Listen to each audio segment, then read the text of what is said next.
ছাদ বাগান, বিটি বাগান কিংবা জমিতে আনারস চাষ করে যারা আনারসের ভালো ফলন আশা করেন, আজকের ভিডিওটা প্রিয় দর্শক তাদের জন্য। প্রিয় দর্শক, আজকের ভিডিওর আলোচ্য বিষয় আনারসের উচ্চ ফলনে করণীয় কাজগুলি কি কি। প্রিয় দর্শক, আপনি যদি আনারস চাষ করে থাকেন এবং এই ছাদ বাগান, বিটি বাগান কিংবা আপনার জমি থেকে একটি ভালো ফলন প্রত্যাশা করেন, তাহলে প্রিয় দর্শক আজকের ভিডিওতে আপনার কান লাগাতে হবে। প্রিয় দর্শক, আর কোনো কথা না বাড়িয়ে আমি মূল আলোচনা শুরু করব। মূল আলোচনা শুরু করার আগে প্রিয় দর্শক, আজকের ভিডিওতে যারা আমার নতুন দর্শক আছেন, আপনাদেরকে আমার ইউটিউব চ্যানেল বৃক্ষরাজি 2025-এ অভিনন্দন জানাই। প্রিয় দর্শক, আমার এই ইউটিউব চ্যানেলে ছাদ বাগান, বিটি বাগান এবং ভেষজ উদ্ভিদের ঔষধি গুণ নিয়ে নিয়মিত আলোচনা করা হয়। প্রিয় দর্শক, আপনি যদি আমার পরবর্তী ভিডিও দেখতে চান, তাহলে এখনই আমার চ্যানেলটা সাবস্ক্রাইব করে পাশে থাকা বেল আইকনটি বাজিয়ে দিন, যেন পরবর্তী ভিডিও আপলোড করার সাথে সাথে সবার আগে আপনার কাছে নোটিফিকেশন চলে যায়। তো প্রিয় দর্শক, চলুন শুরু করা যাক।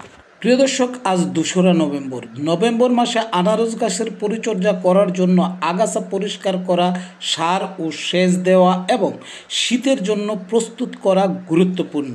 এই সময়ে আগাছা পরিষ্কার করে মাটি আলগা করে দিতে হবে এবং শীতের আগে নাইট্রোজেন সার কমিয়ে দিতে হবে। প্রিয় দর্শক, এই আনারস চাষে বছরে অন্তত 2বার আগাছা পরিষ্কার করা উচিত। প্রথমবার অগাস্ট সেপ্টেম্বরে এবং দ্বিতীয়বার অক্টোবর নভেম্বরে। এটি না করা হলে সেচের পর আগাছা পরিষ্কার করে মাটি আলগা করে দিন।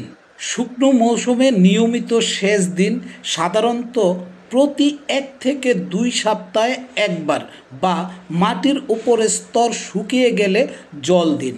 অতিরিক্ত জল যেন গাছের গোড়ায় জমে না থাকতে পারে, সেদিকে খেয়াল রাখুন। প্রিয় দর্শক, এটা নভেম্বর মাস, ফুল ফুটাতে সাহায্য করার জন্য নাইট্রোজেন সারের পরিমাণ কমিয়ে দিন। আরেকটা কথা হচ্ছে প্রিয় দর্শক, সেচের পর আগাছা পরিষ্কার করে মাটি আলগা করে দিন, যাতে গাছের গোড়ায় আলো বাতাস চলাচল করতে পারে। প্রিয় দর্শক, আপনারা দেখছেন আমার জুড়িতে গাছগুলি কিভাবে গোড়াগুলি পরিষ্কার রয়েছে। এখান দিয়ে কিন্তু প্রিয় দর্শক আলো বাতাস সহজেই প্রবেশ করতে পারে। এই জন্য প্রিয় দর্শক, এই যে গাছের গোড়ায় এই যে আলগা পাতাগুলি, পুরাতন পাতাগুলি, এই পাতাগুলি ছিঁড়ে আলাদা করে দিন, গাছটাকে পরিষ্কার করে দিন। আর প্রিয় দর্শক, সার দেওয়ার পর যদি সম্ভব হয় তাহলে গাছের গোড়া মালচিং করে দিন। মালচিং করে দিলে প্রিয় দর্শক আগাছা কম হয়।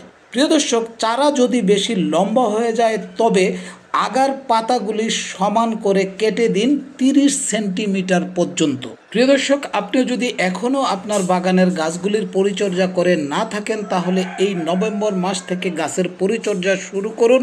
তাহলেই প্রিয় দর্শক, আপনি আপনার শখের বাগান থেকে একটি ভালো ফলন প্রত্যাশা করতে পারবেন। এতক্ষণ আপনারা এই আনারস চাষ নিয়ে বিস্তারিত আলোচনা শুনলেন। তো প্রিয় দর্শক, আপনার বাগানের গাছগুলির কি অবস্থা সেটা আপনি জানেন। যদি আপনার বাগান থেকে আপনি আনারসের ভালো ফলন আশা করেন, তাহলে আজই শুরু করে দেন এই আনারস গাছের পরিচর্যা। প্রিয় দর্শক, ভিডিও শেষ করার আগে একটা অনুরোধ করব, আপনাদের মধ্যে কারো যদি আনারস চাষের ব্যাপারে যদি আরও কোনো উত্তম পরামর্শ থাকে, তাহলে প্রিয় দর্শক এখনই ভিডিও কমেন্ট বক্সে গিয়ে আপনার মূল্যবান পরামর্শ লিখে জানান। তো প্রিয় দর্শক, আজকের ভিডিও থেকে আমি এখানেই বিদায় নেব, ফিরব নতুন কোনো ভিডিও নিয়ে। ততক্ষণ পর্যন্ত প্রিয় দর্শক আপনারা ভালো থাকুন, সুস্থ থাকুন আর নিরাপদে পথ চলুন।